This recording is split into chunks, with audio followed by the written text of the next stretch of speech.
What's up people and welcome back to another video of Mr. Fusion। और आज की date में शायद ही कोई ऐसा एनिमे वॉचर होगा जिसने फुल मेटल अल्केमिस्ट ब्रदरहुड का नाम नहीं सुना या फिर इस एनिमे को अभी तक देखा नहीं। And it's only fitting because I think it is one of the most complete animes ever created. Many say it is the greatest of all time. Well, मुझे ये तो नहीं मालूम if it's the greatest of all time, but for me, one of the greatest. Of course, सिर्फ story या फिर characters की वजह से नहीं. There is a lot about Full Metal Alchemist Brotherhood that directly does not meet the eye. आप since का concept ले लो. सिंस का कॉन्सेप्ट डायरेक्टली डांटे के डिवाइन कॉमेडी से लिया गया है. सिंस के शरीर पे जो मार्क्स है, they mean rebirth. बट ये सब मेजर बातें हैं. मोर इम्पोर्टेंटली इस वीडियो में हम बात करेंगे about the most important life lesson full metal alchemist brotherhood teachers us. Edward ने कैसे गॉड को हराया, उसने कैसे फादर को हराया. फादर क्यों सीरीज का सबसे ज्यादा इनकम्प्लीट कैरेक्टर था. And also we will talk about a few symbolisms which have huge meanings but mostly जिन पे किसी की नजर ही नहीं गई. तो आई होप इस वीडियो को सब पसंद करेंगे. तो लेट्स जस्ट स्टार्ट इट.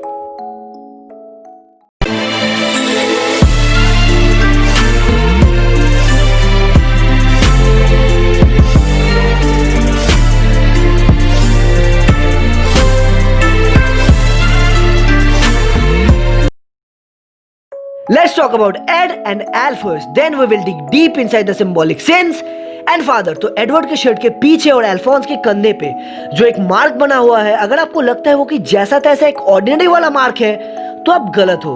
उस मार्क का नाम है the Flamel's cross and that is a very very symbolic mark in itself. इसके पीछे की कहानी एक बहुत बड़ी कहानी है और ये कहानी कुछ ऐसी है. तो बहुत टाइम पहले एक एल्केमिस्ट थे by the name of Nicolas Flamel. नहीं हैरी पॉटर वाला नहीं, रियल लाइफ वाला.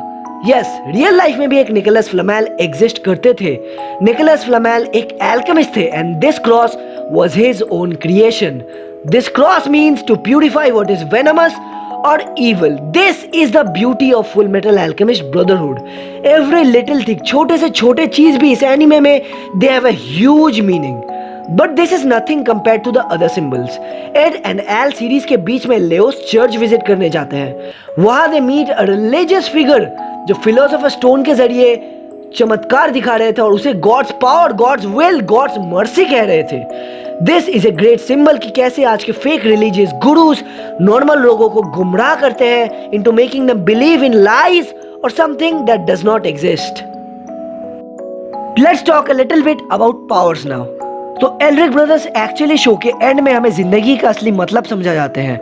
ह्यूमन ट्रांसम्यूटेशन एक फॉरबिडन आर्ट, एक फॉरबिडन कला जिसे यूज करने की वजह से जो कर्ज दोनों एल्रिक ब्रदर्स को मिलता है वही कर्ज उन्हें जिंदगी का असली मतलब समझा जाता है.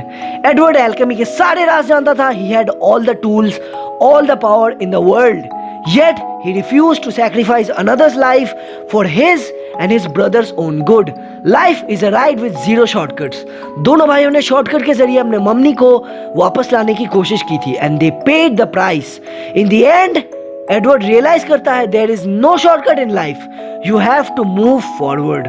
और सबसे जरूरी बात, when you make a mistake you learn from it. सुनने में बहुत आसान लगता है but this is one of the most priceless lessons of life. Now let's talk about Father and the sins. एक एनिमे जो इक्विवेलेंट एक्सचेंज पे आधारित है is in itself very complete because यही नेचर का लॉ है. Plants, animals, humans, everything in this world is connected. And if ये a unique balance थोड़ा सा भी हिल गया, then this will be the end of this entire world. Father, series का main villain, and मुझे कहना पड़ेगा the character with the biggest ego of all time maybe, because he always looked down on humans and never noticed his own flaws. Father जब एक छोटे से flask के अंदर बंद रहता था, he told others that you dare to play with God, but later he tries to be a god himself, just like Satan. Satan भी पहले गॉड का सबसे ज्यादा वफादार एंजल था, but then he defied God and tried to become God himself. Father पूरी जिंदगी इंसानों को इनकम्प्लीट एंड फ्लॉज से भरपूर बोलता रहा, and he eliminated his own emotions and sins from himself, thinking it will make him absolutely perfect. But father series का वो कैरेक्टर था जिसने सबसे ज्यादा पाप किए थे.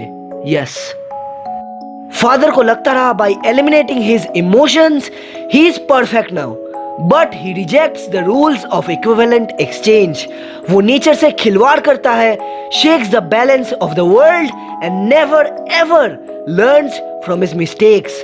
फादर इंसानों को नीचा दिखाता रहा because of our emotions for our friends and family and says he is not like that, yet he himself creates his own family, the Saints, but his biggest fault, he never ever showed them any sort of love or affection. ये sense भी अपने characters को बखूबी निभाते हैं and they represent their individual sense very beautifully. Grid and में अपनी पूरी ग्रीड, अपनी सारी ग्रीड छोड़ देता है and he realises his friends are everything he needs. हमें जिंदगी में जितना मिलता है we should be happy with that. और एनवी का वो सीन तो आपको याद ही होगा, when it showed envy towards humans and wants to be like them. Father जब फ्लास्क के अंदर बंद हुआ करता था, होहेनहाइम को उसने लालच दिखाया, greed of eternal knowledge. Father tried to be a god, tried to overpower nature, and जब वो आखिरकार गॉड से मिलता है, गॉड फादर को कहता है कि you do not believe in yourself and banishes father to the dark realm, just like how God banished Satan to hell. तो दोस्तों आज की वीडियो के लिए बस इतना ही।